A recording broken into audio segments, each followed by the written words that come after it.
welcome to All to Love TV, where I've been sharing on the internet for a very long time. And today I just wanted, so we've just had the Aries full moon. I do weekly shares, exclusive content for my Patreons, and I go live whenever I'm intuitively guided or feeling inspired. I saw something that triggered this desire to share of living our personal truth and how distracting all of the external noise can really be. And that self-awareness really does come through certain practices that help us become more self-aware. And that's like knowing about your feelings, being able to sit with your feelings, processing your feelings. Oftentimes, when we're endeavoring deeper alchemical work, that's the shadow work. I call it the karmic backlog or facing the karmic backlog. It's really once we've followed that intuition and once we're heeding that call to go after what we want, what we want beyond illusions and beyond circumstances and beyond our previous programmed sense of self. And the shadow work is really what transforms the cellular activity. You could say that upgrades the DNA, or it changes our kind of, yeah, the light quotient of our cells.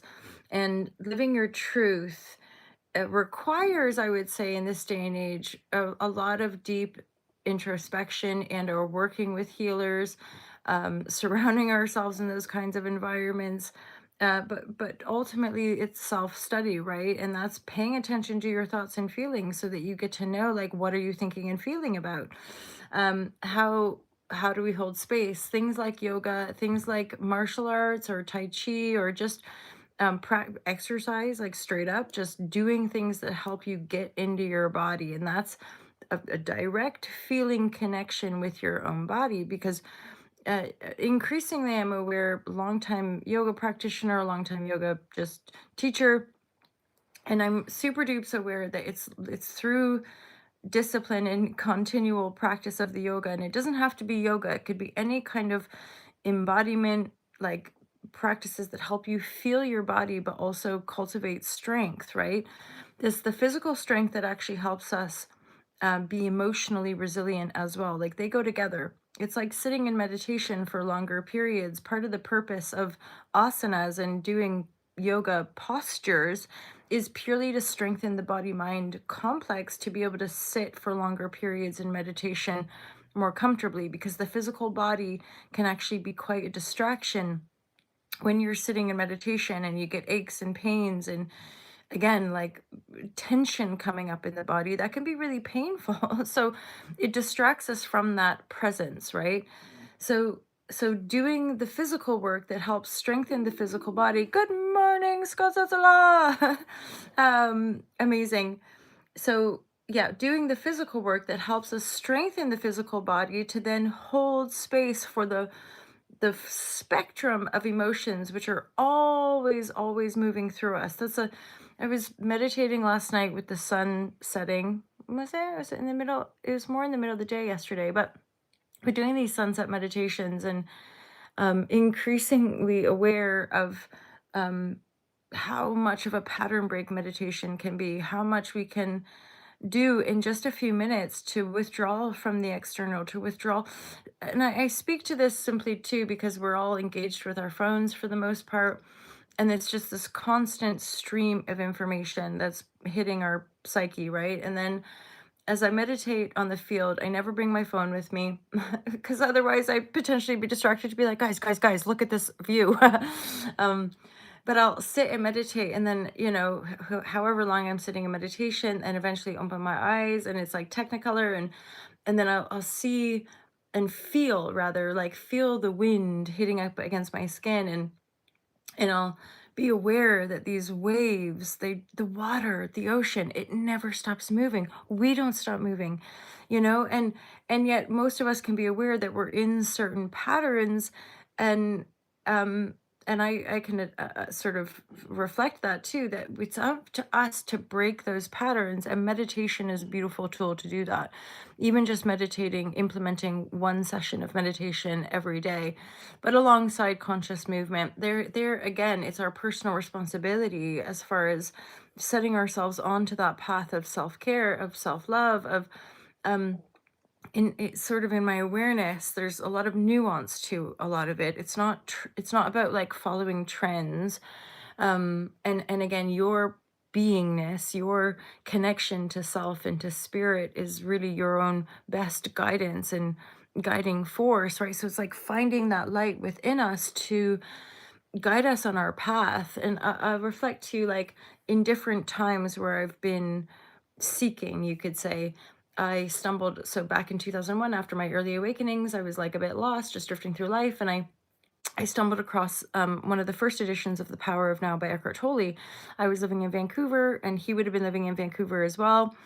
And that book I carried I wish I still had it, to be honest, because I just shed things. I'll often practice detachment. So, but anyway, that book I carried with me for many years on my travels, and would refer to it and go back to it like a spiritual text, and have read a lot of spiritual text. And then at a different stage, a few years later, I guess back in 2006 to about 2008, again kind of seeking more, even though I'd been reading all along and trusting, there was still a lot of programming kind of dictating my journey, but deep down knowing that it wasn't like serving me, that this wasn't working. Like life felt really crunchy and it just felt like hard work. And then I stumbled across a yoga book, of Seven Spiritual Laws of Yoga by Deepak Chopra. And I just like absorbed it as if I knew. And I had been introduced to yoga at a very young age for stress and various things. My mom introduced it to me, and I'd kind of dabbled, but there again, I was beyond the point. I'm now aware that our prefrontal cortex doesn't actually fully develop until we're 25.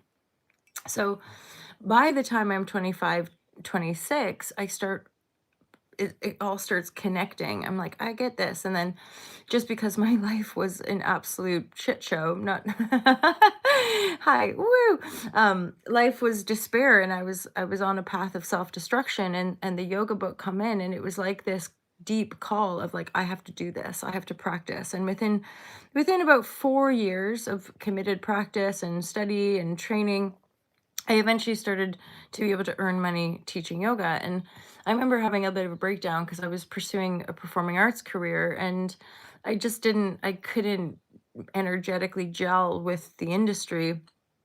It's becoming more apparent to me why, but and over the years has done. But I, as a radical sort of vegan and peace, somebody who just wants peace on the planet, seriously, um, uh, just knowing the yoga, practicing the yoga, and eventually being able to like earn the money. Plus, I was journaling all along as well to really like um manifest, right? Like to create that life. So living your truth, and how, the reality of we're not finding our truth. Now we can be inspired, and I want to hold space for the totality, and be like, it's all valuable. It all has a place here. It's all part of our evolution. But I'm also increasingly aware with everything that's going on, things are going to ramp up, like civil unrest and rebellion, and just the kind of noise and the perceived chaos can continue to really ramp up. Hi, Crystal. Hi. Thanks, Scott, for holding space for everybody. Now, yeah, that's a nice just tool, or like a nice share for others as well. So instead of looking at the clock, we just see the now, and that's presence, right? That's the infinite timelessness of a deeper truth of our eternal nature, right? Templar, Crystal, Judah, hala hala, good morning, grand rising. So feelings, the fluctuations, the elemental reality, right? We connect emotions to water. If you think of waves in the sea, and storms that are brewing at sea, and or the very calm stillness, right? That we too are that. Everything is reflecting aspects of self, right? So attuning to our feelings in trust. This is where certain presence practices like meditation, like yoga, like Tai Chi, like the things that just help us be in our bodies and be feeling into the now, right? And then breath is a big part of it, like breathing deeply. Um, and that to me, the breath work often goes alongside with the meditation practice. Like I'll find myself sitting and being and listening, and then eventually just almost like intuitively or naturally, I'll start doing some deeper breath work where I'll hold the breath for a few beats and then release it and do something called bandhasan yoga where you like exhale fully and then like vacuum suction your abdominal floor back. So it kind of like scoops everything up and in. These are energy locks. There's three primary ones. So you kind of work, but even just observing in yogic framework, the breath is the vital life force, the prana. And I'll remind clients, I'm like, our breath is with us the moment we like come into this body and exiting our mothers. So we breathe and then we take in this life force. And how beautiful and miraculous is it that our body just breathes for us and our heart just beats for us, like just to have a moment where we're actually grateful to our bodies for these miraculous things that just happen. But there again, when we observe the breath and we maybe just intuitively attune to some breath work, which is where you're consciously engaging with a technique, you could say, like holding the breath or pumping the breath or doing what's called a bellows breathing. So you're like forcing the breath in and out, right? Like all of these things can just light up your cells, like help you feel more alive, right? And then that really to me leads into this presence piece where we can be present to life and the simplicity, right? Because there again, with all of us having the news at our fingertips and just bombardment of information, um it can get a bit hectic. And then I remind myself, and often will feel inspired to remind you, that we have the sunshine in the sky, the gentle breeze on our skin, and nature. Go slow. And just like, I could cry. Just attuning. Like, as in, what a blessing to be on this planet.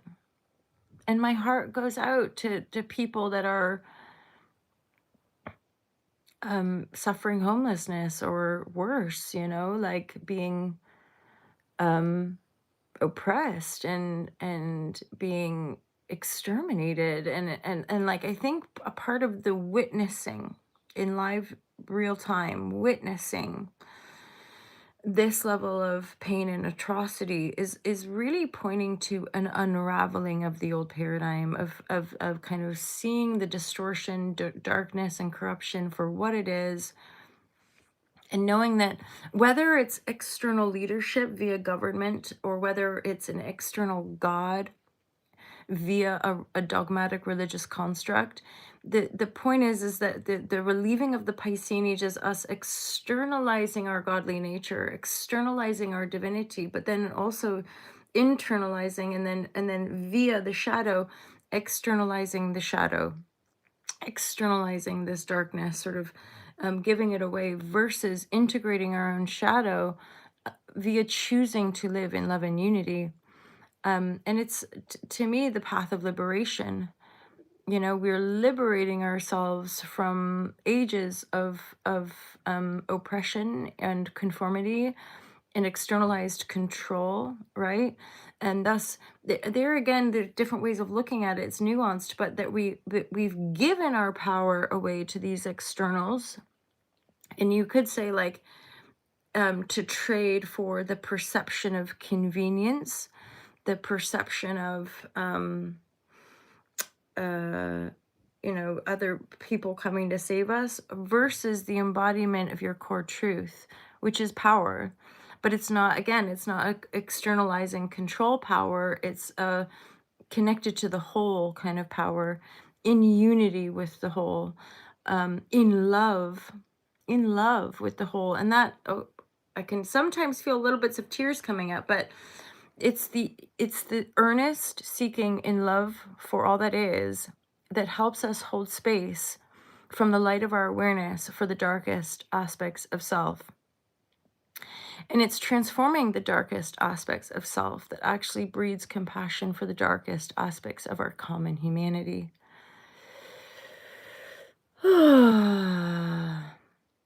I'm feeling just that little bit of emotion and kind of tenderness, for the depth of love and for the depth of compassion that we are having to hold, and then flip it into the trust. So we hold space for that vision unfolding, and then the trust that our own personal life force is held and is supported and is being guided to the highest timeline, because relinquishing control patterns often does mean relinquishing attachment to externals, or so even the idea of like the romantic relationship, increasingly we're seeing a lot of the old paradigm stuff just dismantle. They're not working. People are wanting more freedom, they're wanting more sovereignty, but at the same time, deconstructing that program can be very painful. There can be a lot of grief, there can be a lot of heartbreak, right? And yet, eventually, um, feeling peace, feeling a true sense of contentment, a remembrance. Remember, like being a very young child, there's no like, we have not gone through puberty, right? We've not activated certain systems yet, but like, we're just playing with life. And so, how do we return to that joyful innocence and curiosity to play with life and invite other creators? Like be in trust that our soul tribe, our soul community will naturally find each other, right? Because I think there's a lot more coming together of certain like minds and communities to create and build New Earth. Um, a New Earth is sort of emerging to me of advanced, what we perceive as advanced technological support to assist us in living really, really well in community via Earth and Earth cycles. That again requires us to slow down, requires us to attune to our creativity, to look after our bodies. Like imagine it. And there's so much, it's been a long journey over here, and coming into greater wisdom and insight, and embodied truth. And yet the path itself, the life itself continues to teach me. And I'm just astounded by like the miraculousness of it. It's just unfolding. And it's like finally in my own being, just feeling that sense of peace and contentment, and being a lot more aware now of the trigger points of ecstasy and bliss and higher energies that I'm aware need a place to ground. And if we don't have a home, if we don't have a sense of safety, it's really, really hard, or even maybe impossible, to ground those energies. But eventually, through safety, through grounding, through etc., eventually they will ground. And that's to me the integration of the shadow work. It's not for naught, but it can feel pretty like, it's just like, what the heck is life? And I'm sort of ascertaining too that there's like every single one of us has a different depth of shadow, has more or less darkness to integrate. But endeavoring the shadow is sort of, at this stage, I would say, some of the most earnest, honest, and noble work that we can do for self and other. And once you're in it, you're in it, And I can acknowledge too that life might keep moving, and or yes, there will be just enough time for rest, but then there will be more collapses, as in it's very physical, as far as like the way timelines get collapsed is like moving house or changing a job, or like going to a different place. shift in the physical reality is a byproduct of the inner alchemy that's going on all the time. It's just that we're not programmed to perceive on that broader sort of quantum timeline where we're doing the inner work to transform the outer, but then there's a backlog, there's a deeper depth, like a tide going back, that we have to witness, right? Witness, whether with other or just within the light of our own awareness, to witness that pullback of transforming all the deeper densities, which are usually also connected to egoic function within the program. So ways that we're attached to achievement or success or whatever it might be, that is more egoic rather than her centered, and then pulling back to just be present. That's kind of where I'm at the in the now, where it's like live your truth. These shares are very unified as far as like I share the way I'm guided and my personal life experience, and I'm only sharing on the YouTube because part of me feels that maybe it's useful to some of you. That your no one can give you your truth. No one has a better truth than you, and you're the main chooser. Even though, again, when we're entangled, when we're still living out some certain karmic patterns, it won't seem like that. Like it will. I can definitely, like I was thinking like of my blessed mother, or like where we think it's the other person. Again, our blamey culture would have us be blaming other people for how we feel, blaming, blah, blah, blah. But if we look at the unified field, it's, you could almost say it's like a contract of self-awareness. All of these engagements are just ways for us to get to know ourselves better, and like the deep like programs that we have active within us, that often is the case. Some of our best people, or people that are like family, will trigger these deeper distortions, which usually in some weird way are giving our power to the external rather than sitting with it and noodling with the actual emotion, right? The feeling. That's the cellular activity bubbling up, plus en masse. That's another big piece. The more we talk about it, the more we share about it, the more people will endeavor it, the more people will kind of understand it. Because there was a time, early on in my yoga journey, certainly there was a lot more resistance in the collective. There was a lot more, yeah, skepticism, resistance.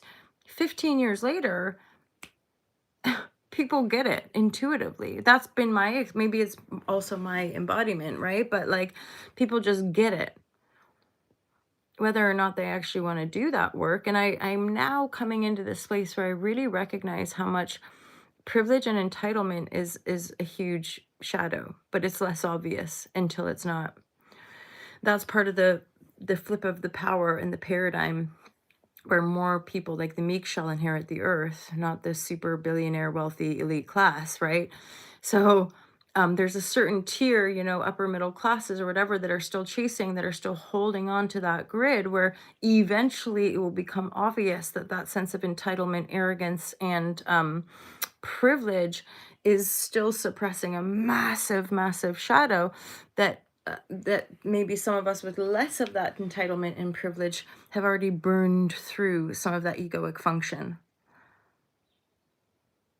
Oh yeah, babes. Thank you, Chris. Hala hala. Where are my feet? Here now in this moment. It's funny because like I'll say things in yoga sessions where I'll be like feeling your feet. And there was a time where people would be like, what do you mean by that? And you just like feel your feet on the ground.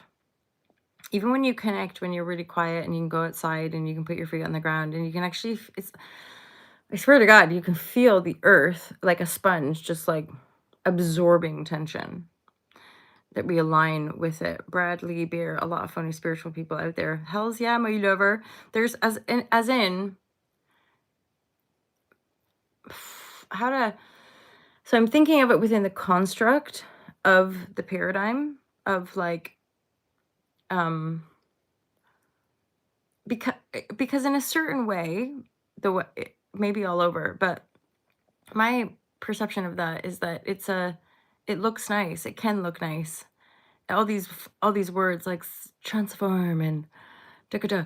Like, great, except what we also have to acknowledge is the falsity and the corruption of the economic system. What we also have to acknowledge is the warfare in our political and spiritual, psychological landscape, which is often like a bit of a blind spot when we're looking at like,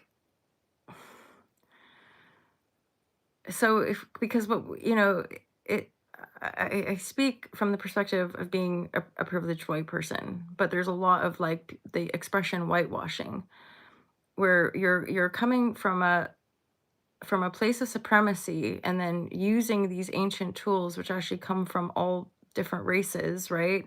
And parts of the world and are often anchored in releasing and detachment from materiality, and yet you're looking at people that have accumulated material resources via oppression, via enslavement, that haven't looked at that, that are trying to like make it all pretty and nice when actually the underbelly of that projection is not nice at all. And that's where the rising of the feelings and the percolage and like our true authentic resonance, because I'm like a drifter. I have been since high school, like never really locking into any clique. And my own spiritual journey has certainly been that too, where like I'm always slightly drifting on the outside. Like even when I went to India to do my yoga training, because both my parents are adopted and I've been grappling with a sense of illegitimacy most of my life, or like not belonging, from my deeper understanding of studying a lot of yogic philosophy and yogic text, it felt offskis to me that I have to like bow my head and worship some external guru, or that I have to come through lineage rather than my own heart and my own feeling resonant connection and my own discipline to the practice, right? So, and I've, managed to find my way, but yeah.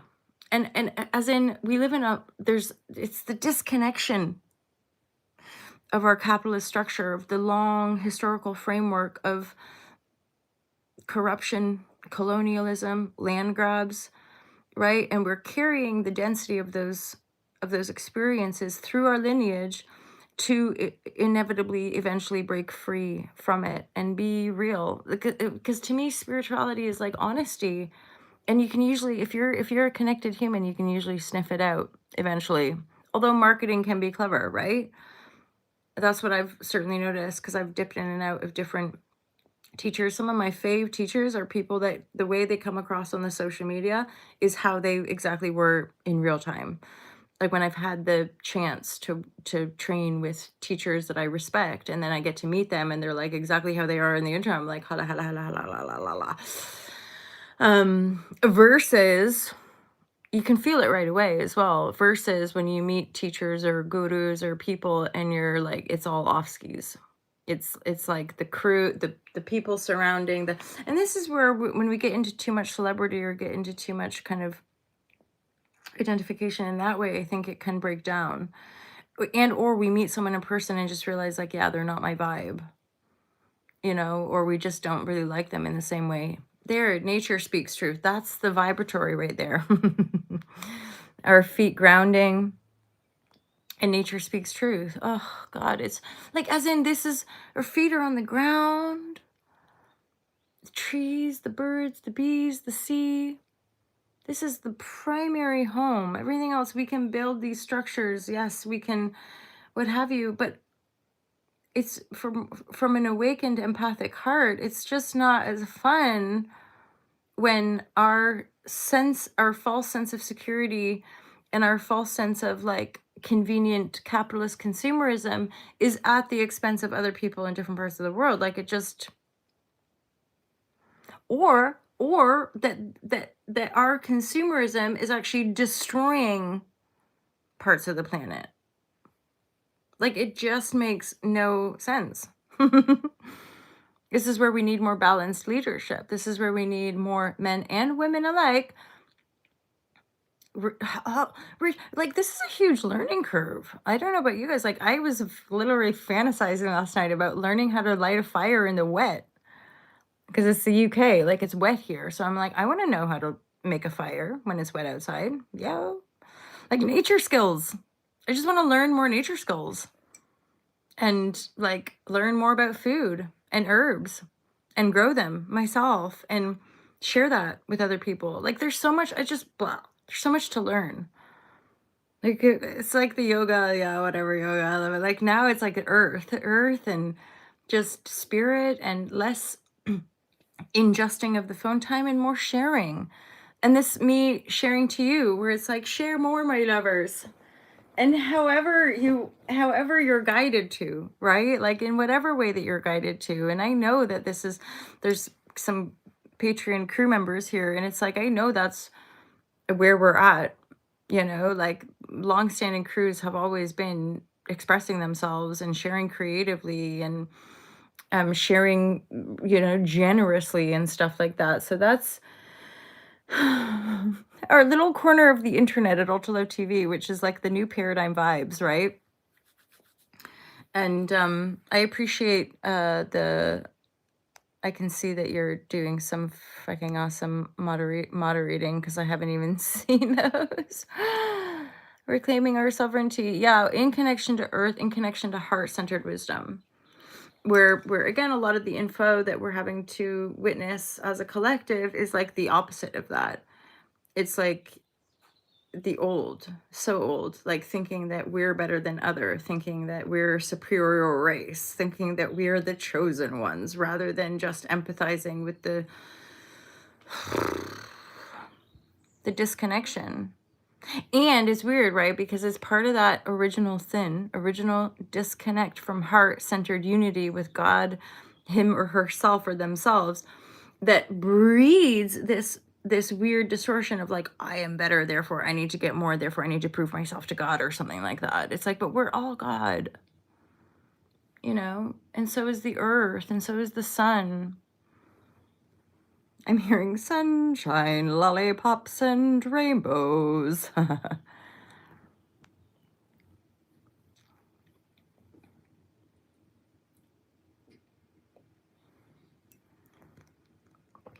I learned a lot of things. Applying them to my life is the challenge. Yeah, I feel that too, that way, as far as I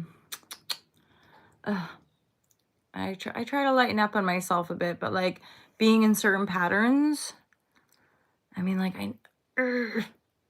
this is part of me sharing here, is that since I've moved here, it's probably been about 6 weeks or 7 weeks that I've been pretty regularly, like almost on the daily, going outside and meditating. Even this morning, there's a little bit of light drizzle.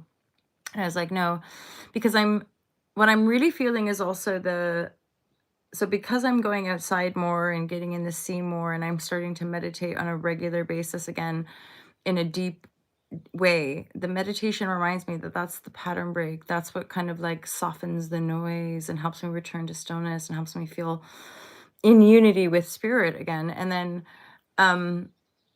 the going outside is so energizing, and just feeling the fresh air, that it's becoming very obvious how much the technology and certainly the phones siphon energy. So if I'm scrolling, or if I get trapped in a doom scroll, it's like, it's so obvious that it's like a scepter, like stealing stealing my life force. Um and yet there can be uses, but I'm aware that the technological kind of power grab and kind of game on that level requires us to be even more self-aware. Um, and thus community, where it's like share, it's like, yo, love us, let's get outside, let's put our phone away, let's go do something where we don't bring the phone with us, right? Like so often now, increasingly, when I'm going to hang out with a friend, when I go down to the beach, when I go up to meditate, like I'm not bringing my phone. There was a time where I just brought, it was like on me all the time, and I felt like I had to share all the time, and I was really running through a lot more of the kind of survival mode patterning of just thinking it had to be on all the time, versus actually now taking a lot more time for myself and then sharing when I feel inspired to share. It's that simple, right? Yeah, the dementors. Thank you. I was thinking scepters, which I'm thinking now is another word from the Northern Lights trilogy. I want to say Philip Pullman. Anyway, sidetrack. Dementors. Yes, thank you. Exactly. That kind of siphoning. And only because I can feel it, like a charged battery being drained. It's like when I'm, versus being outside and being in nature, which actually boosts my energy, the phone like drains it. And yet I'm really grateful because I've learned a lot and I continue to learn. I watch mostly astrology videos and astrology content creators, learning a lot more about self, the cosmos, and how our astrological natal chart or transit chart is like a blueprint. It's just fascinating, some of the stuff I'm learning about astrology, and I do really resonate with it, just as another as another modality of self-awareness. Like I'm telling you guys about the yoga, the meditation, and how the nature walks. Like, talk to trees, you guys, talk to the sea. The water be talking to me big time. The water was calling me. I didn't even fully realize it. And that's this last move has been such a pure sign of how manifestation works, that I'm like, duh. Like, we vision it, we hold it, we see it, and eventually it comes to us, but we're not in conscious control. It's like, gee whizzicles. Time here is enriching billionaires. Yeah. That's true. Hence the disenfranchising of it. Like, isn't it cool? It's really great to meet people that we gel with and to want to share, and then to also permission one another to come off of it. And not be on our phone so much, and not be sharing so much. Just riffraff, yeah, because what we're being bombarded with is very much often controlled. So I pulled 2 animal spirit cards, and I wanted to share them in this share with you. Elk. Stable, resilient, headstrong. The father. The great elk represents the earth element in its masculine form. This means it provides underlying support and stability amidst life's many challenges. An elk personality, whether male or female, is fully established in themselves and knows their core values. They become known and respected for acting in ways that uphold those values. Sometimes the elk's ego can become inflated, but for the most part, they make damn good fathers, mothers, lovers, and friends. The world needs more elk energy. When in balance, supportive, kind, consistent. When out of balance, pretentious, high, and mighty. To bring into balance, eat and drink more consciously. That's something too. I don't know about you guys, but something about this shift. So being able to meditate more. I'm noticing, like, just being able to, like, in quiet, make some healthy meals and enjoy those healthy meals. And something I was doing almost 10 years ago, but like, and throughout the years, but just being able to prepare a meal and like sit and eat it. Sounds simple, but holy shit, it's good stuff. It sounds so ridiculous, right? But it's like just what it is, the cosmic egg. But I want to come to the unicorn. And so the unicorn was the other card that I picked. Reconnecting to higher wisdom or divinity. It's difficult to see, hear, or think of a unicorn without immediately questioning if it's real. Did they ever exist? Perhaps long, long ago.